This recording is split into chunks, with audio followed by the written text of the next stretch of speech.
Hello, beautiful soul family. Rebecca here, your vibe mentor, bringing you another video on how to raise your vibration so you can live your best life. Let's talk today about codependency. Now, I will preface this conversation with I had a procedure done this afternoon. I had a bump removed from my head. Not a big deal, except the fact that I have a hole in my head. And it's, I feel a lot of pressure when I'm talking and exerting. So I might seem a little more docile, a little quieter. And there's nothing wrong. It's not necessarily the topic, although it is an interesting topic to try to discuss while also having a hole in my head. So we'll see how this goes. Might not even post it. We'll see. All right, so codependency.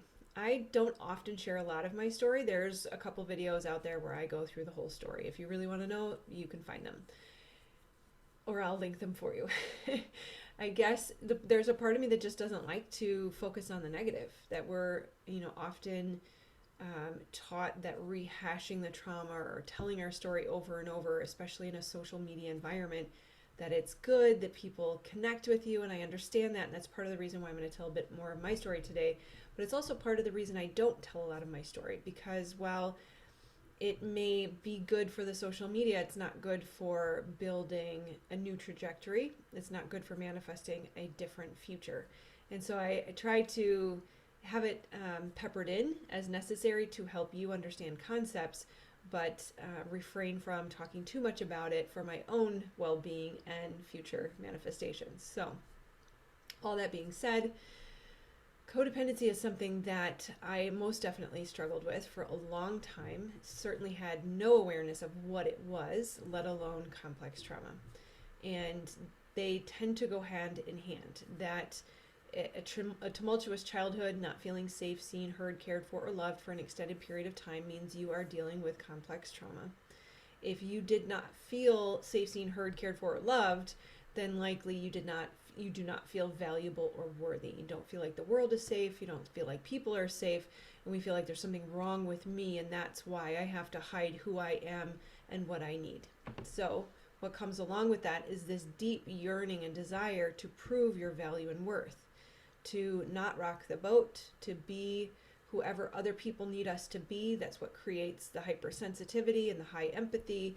Is our brains learn rather, at a very early age to scan the world at large and figure out who's here and who am I interacting with and who do I need to become to stay safe. And there's a key note there. Who do I need to become means we are not being ourselves, that we wear a mask.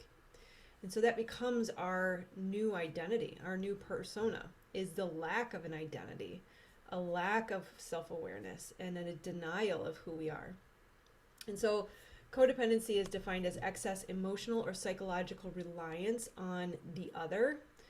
Now, it's written in this definition as the partner, but I will say in this context for this community, it really does relate to the other, that anyone else in our life is put above ourselves. If you are dealing with complex trauma, that is a potential. If you're dealing with codependency, that's a high likelihood. We often have this feeling that we can't live without the other person, especially a partner. Sometimes it can be even referred to as a relationship addiction. We plan our lives around the life of the other and pleasing the other, and sometimes we're even an enabler. Very commonly, people who have experienced complex trauma have this tendency, and again, it goes back to that need to prove your value and worth, or have someone reflect back to you the evidence that you are valuable and worthy. Codependency is most commonly rooted in that unmet need phase of your life. So likely 0 to 7, it can be 0 to 14. It can also be even in adulthood if you've experienced a toxic relationship. So that feeling of being unsafe for an extreme or for an extended period of time is usually the hallmark. So if we grew up without having our emotional needs met, if we felt ignored, or if we were punished for our needs, that's considered emotional neglect. That is where a lot of this will come from. And it will create a low self-esteem and a lot of shame. So I've done videos on shame. I've done videos on complex trauma. If you have any questions about anything I've said so far, definitely go do a search. There's tons of videos on them. So my experience with this is Having grown up in a very religious home with a father who was a pastor, there was a constant and very direct message. Many times complex trauma will come from subtle cues that you're not enough or there's something wrong with you. But my experience was very direct. You're a sinner, you should feel shame, and you're going to hell. Basically, at any point, anytime you ever have an impure thought, anytime you're selfish, anytime you want a Christmas tree, you are a problem. And so to grow up in that environment very much programmed my subconscious. Then, of course, because my beliefs of not enoughness were very, very well ingrained at an early age, I then went on into my teen years to engage in many toxic relationships with partners. And there was a constant seeking for the other to validate. And I remember feeling probably in my 20s, well, I mean, the depression and anxiety started in my teens and even earlier on. I would think it was recognizable in my teens. I was very sad even as a child. There was a lot of seclusion, so we weren't allowed to go outside of the house. We weren't allowed to watch TV. We weren't allowed to listen to the radio. We weren't allowed to, certainly nothing secular of any media kind. We weren't allowed to have friends outside of the church. We weren't allowed to participate in sporting activities because that was selfish and we should be giving our money to the church. So there was just a lot of early programming around whatever you need or want or desire is a problem. And I remember feeling, especially into my teen years and into my early 20s, this question of, I'm a good person. I go out of my way to be a very kind person, and innately, it's not just a trauma response. Innately, I'm a nurturer and a lover and a giver. And I couldn't understand why I would continue to pour my heart out to people, especially to romantic relationships. I would, gravitate towards the broken or wounded ones who needed love. So I thought I could love them to wholeness. And I couldn't understand why, no matter how good I treated them, no matter how much I gave myself to them, no matter how much I self-sacrificed, I couldn't understand why they didn't love me back, why they didn't treat me well. And so my response to that was just to give more and to give more and to seek more and to self-sacrifice more. And I did not realize until in my 40s, well, probably 30s, late 30s, that I was dealing with codependency. And I went through multiple toxic relationships in my teens and my 20s, 2 very long, significant relationships. Both of the fathers of my children, which is embarrassing to say. I have 2 exes for my 3 kids, but it's a harsh lesson learned, and that's the reason that I can be here for you today. And it takes some vulnerability and bearing of my soul to share these things, but it's worth being able to share with you what it means to be codependent and how to get out of it from a place of true knowing what that feels like. And it's interesting that I literally have a hole in my head, but there's also a lot of pressure, right? And so I talk a lot about the brain spotting that I do to help you heal the trauma and how it's in the body and how important it is that we honor the resource of the body. Wow, even some emotion coming up. So that's really fascinating. This is going to be a fun video because clearly I'm not in control here. This one's coming through for you. So this is a huge challenge that we face collectively as a society. Codependency and complex trauma go hand in hand. I believe personally we have a global epidemic, pandemic, whatever you want to call it. If you look at the definition, nothing really fits a psychological challenge, but we are dealing with a global challenge of complex trauma. So if you think about the way we define this, if anyone felt unsafe for an extended period of time, they're dealing with complex trauma. The whole world felt unsafe for 2 years due to COVID, not to mention the toxic relationships that exist today. The extreme rate of divorce is evidence of that, not to mention the childhood anxiety and depression numbers are on the rise and have been for 20 years, higher than ever before. Our children are dealing with extremely high amounts of trauma from COVID. So, not sure where all this is going. We're letting it flow.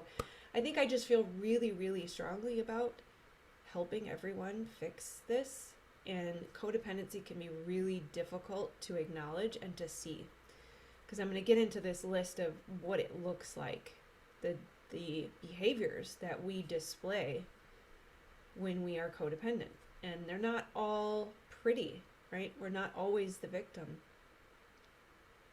It's really fascinating. There's such a strong tension in my throat chakra right now.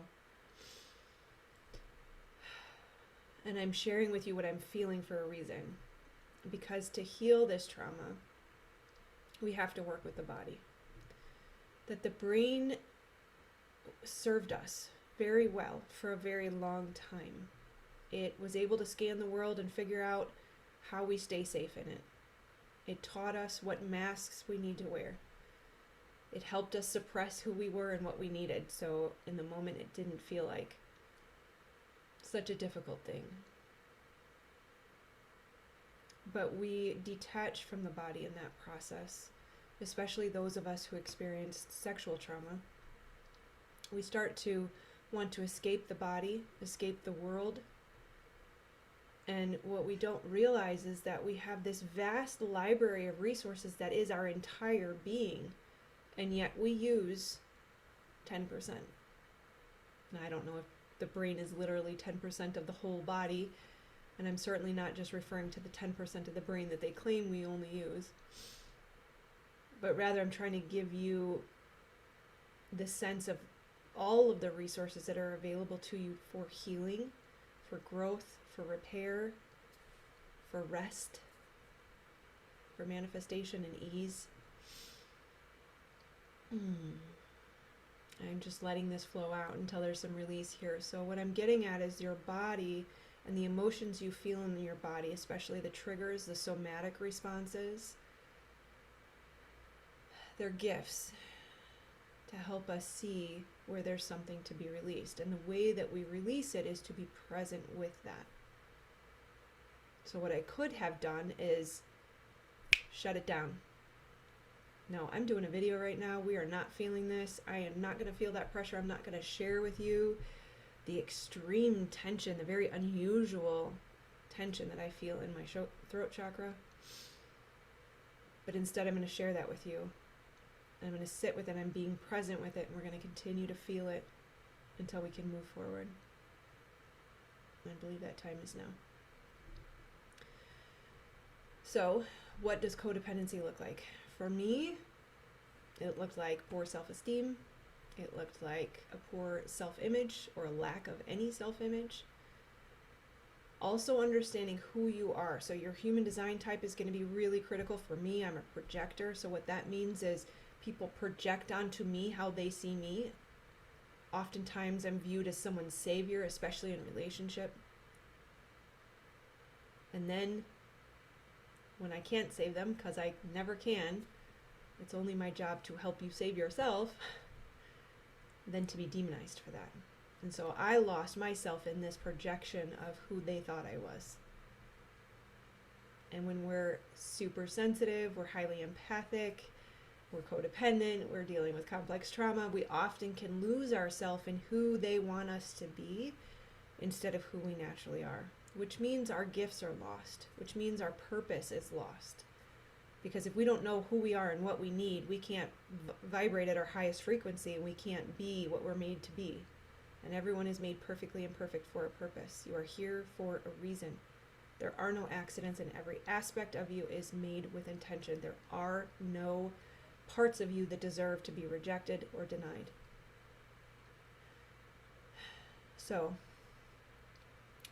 I don't necessarily want to go through this list and say I had them all, because I didn't. So I'm going to reposition this as what does codependency look like, not necessarily what did I look like as a codependent, but know that I did have many. I'll call out some of them just to be honest and vulnerable with you.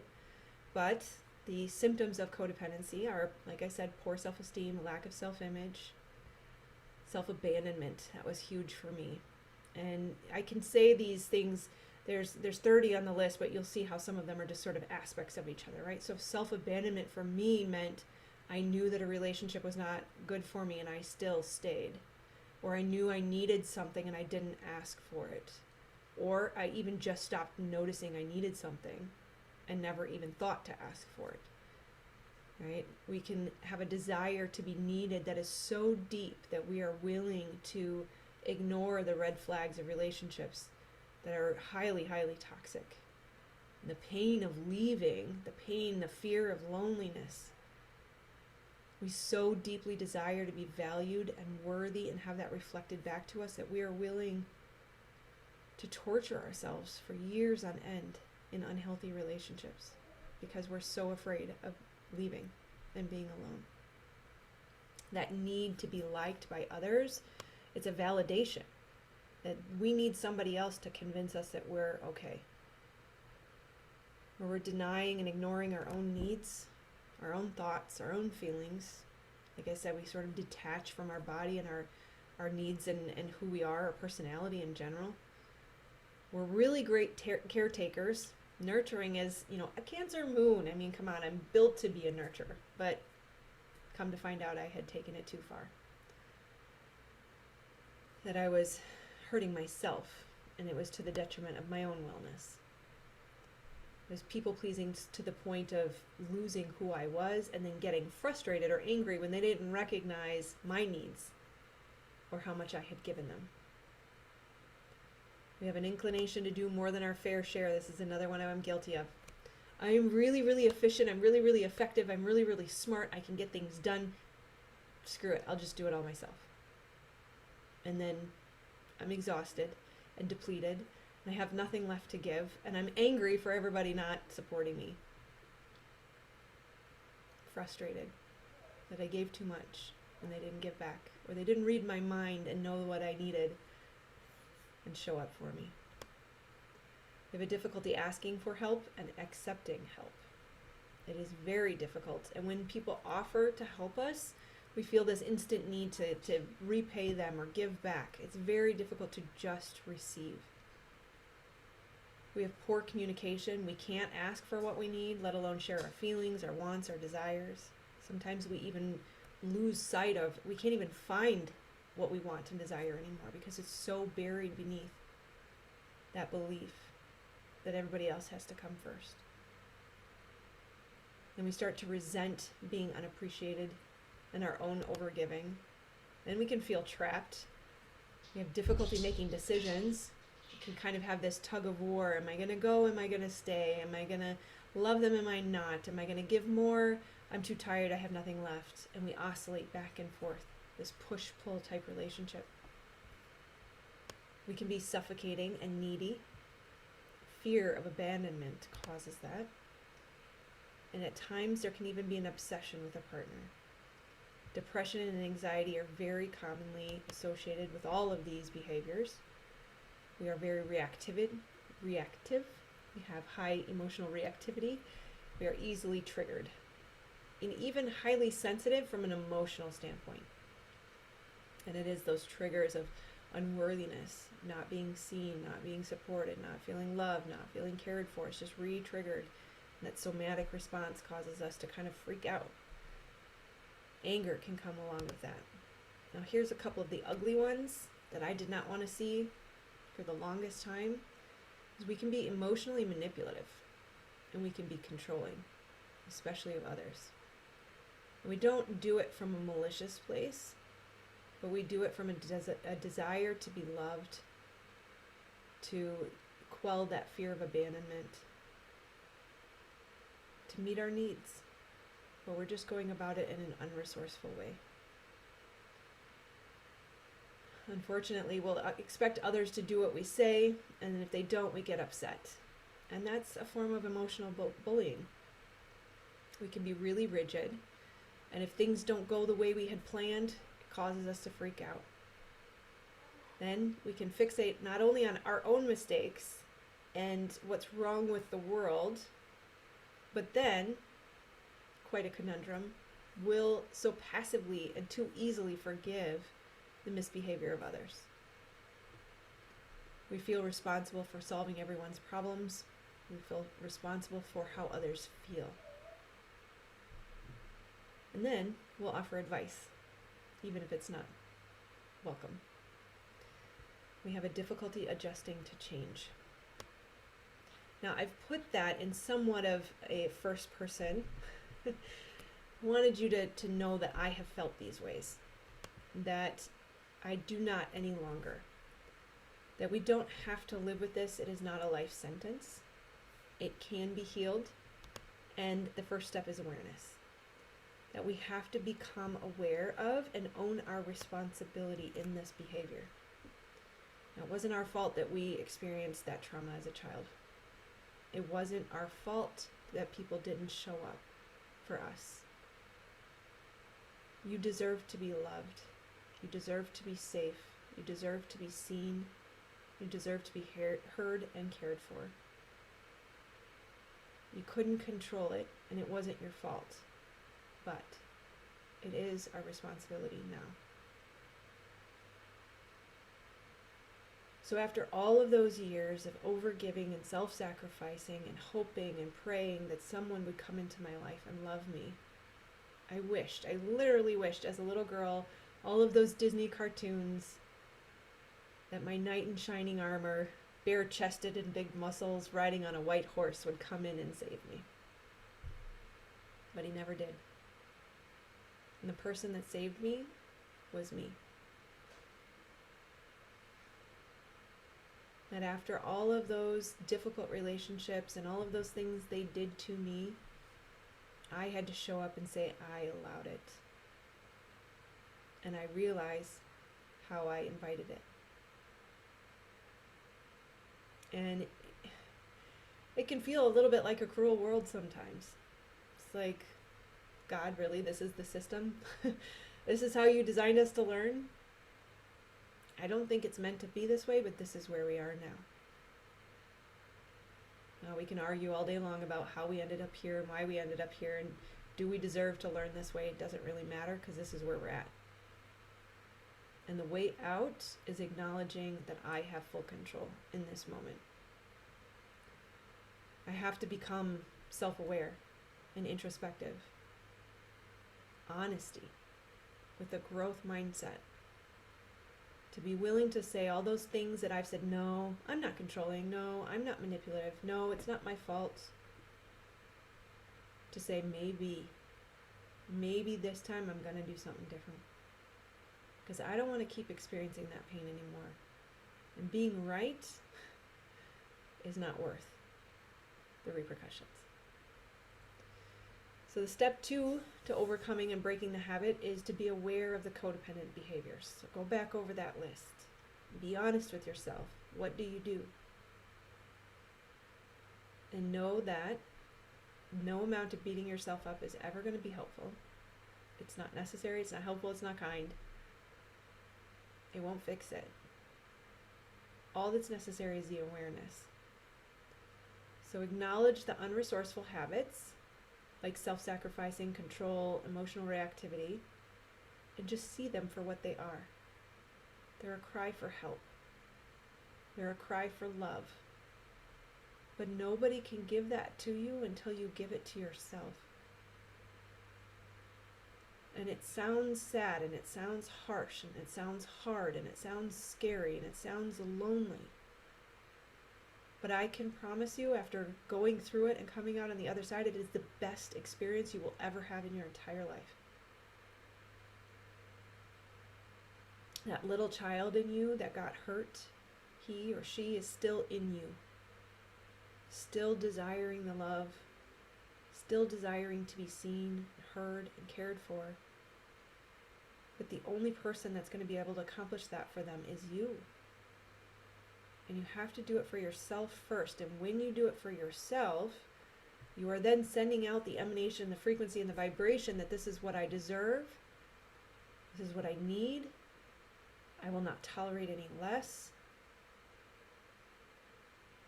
And you start showing up for yourself. You start being strong enough to have boundaries. So it starts with 1, own your responsibility. Be honest with yourself. 2, be aware of the tendencies, the behaviors. Watch and see how they show up. 3, take a break from relationships. Stop putting so much pressure on everybody else to meet these needs for you, because all you're doing is sucking them dry. And in fact, if you are this type of person, to an extreme, you will fall into the vampire category. And heaven forbid you do, but if you do, check out that video because I just did that the other day. Where we become so needy, and we are so depleted and so deprived that we are like a succubus to anyone who comes in our life. That's not fair. Nobody can make you happy. Nobody can satisfy your needs. Nobody can heal your wounds. Only you.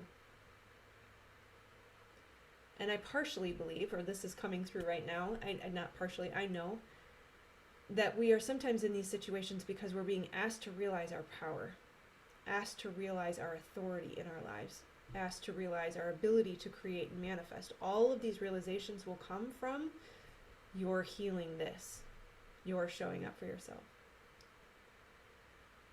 Number 4 is make yourself a priority. Now, I'm not a proponent of selfishness to the point of hurting others. There is a certain need for selfless service, but that does not mean to the detriment of yourself or anyone else.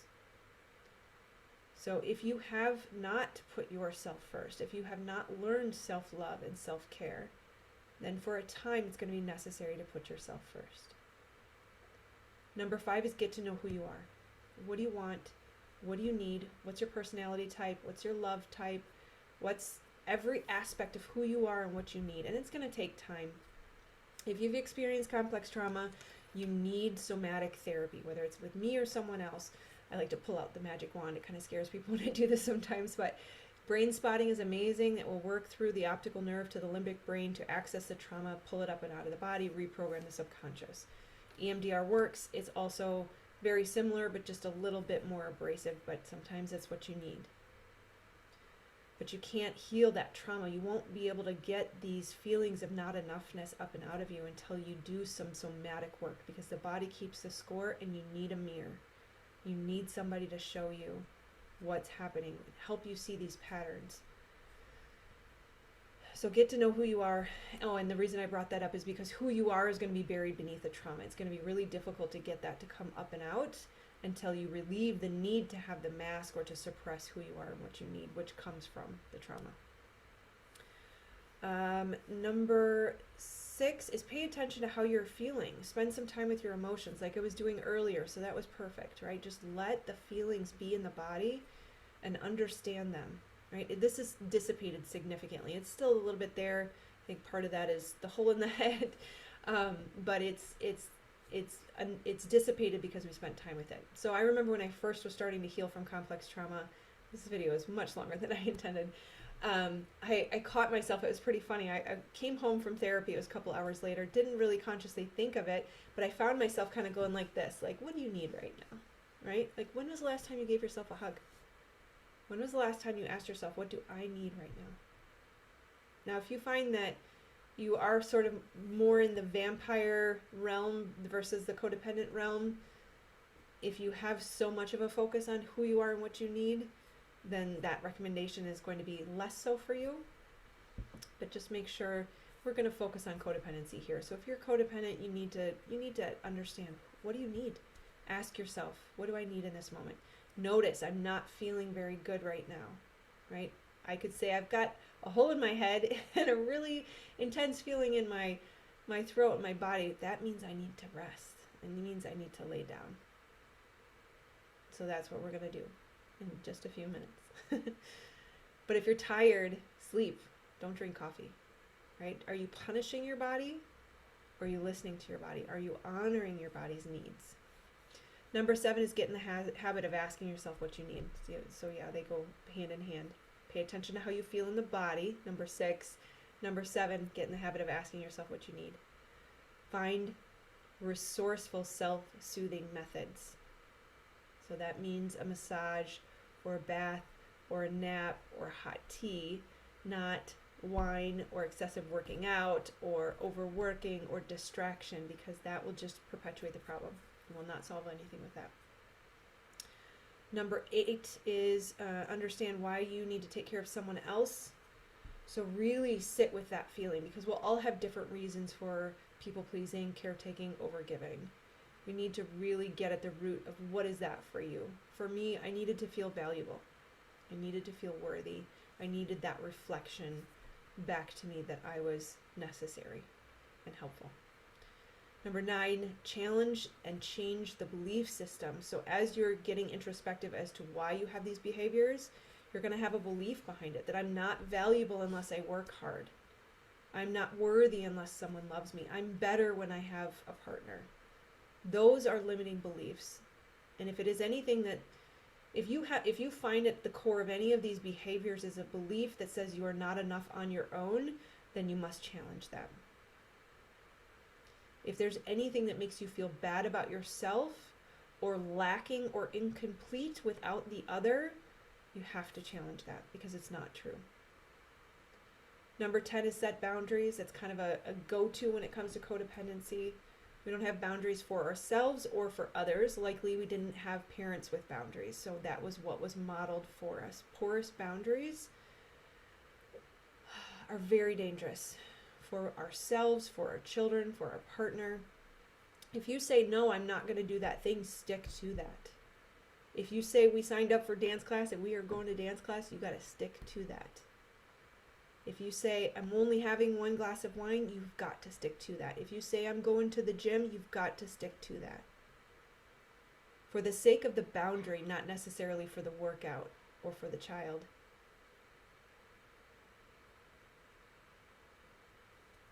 Boundaries can be tricky. Boundaries are both external and internal. They are for the other and they are also for yourself. The same with self-love. Self-love is putting lotion on or treating yourself to a massage or taking a day off, but it is also paying the bills and working out and doing the thing you know you should. Boundaries are the same. Boundaries can be enjoyable. They can be difficult.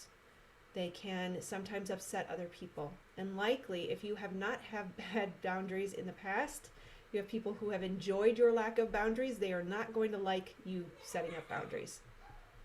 But we have to be willing to accept that. We have to, again, go back to what is the cost of not doing it? To continue to be used and abused and run over and taken advantage of? To continue to experience that pain? Is it worth that moment of discomfort? To me, it's not. I also have 2 huge vision boards that overlook my desk every day, and that dream is worth my boundaries. So you have to really get clear on your why. What is going to make it worth the discomfort, the temporary discomfort of showing up for yourself? Number 11, last but not least, learn about attachment styles. 56% of the population is capable of healthy attachment. That's really good news, especially for those of us who feel like all men are dangerous or all women are terrible. It's not true. You have a 56% chance of finding somebody who's going to treat you well. 56% of the population is safe and will treat you well. So learn about your attachment style. There's attachment style quizzes out there. Go take one. Figure out what your unhealthy attachment style is, because we all have the potential to be unhealthy. And then learn about what the healthy attachment style looks like. So learn what good looks like. We can't do good if we don't know what good looks like. So we need that example. So know what good looks like. It gives yourself a target to work towards. Know what the shadow side looks like. Understand and be honest about what the behaviors are so that we can stop doing them and start moving towards a healthy attachment. Okay. Whew. That's a doozy. One of the longer videos. So if you're still here, thank you. I appreciate you. I love you. I'm absolutely blessed that you are part of this community, and I'm so honored to show up and to bare my soul for you so that I can help you come to the other side where it is awesome and amazing. All right. I love you guys. Please do make sure you like, subscribe, and share. Click this little button to subscribe. Otherwise, this button for a video that is curated just for you. All right. Take care, my friends. Namaste.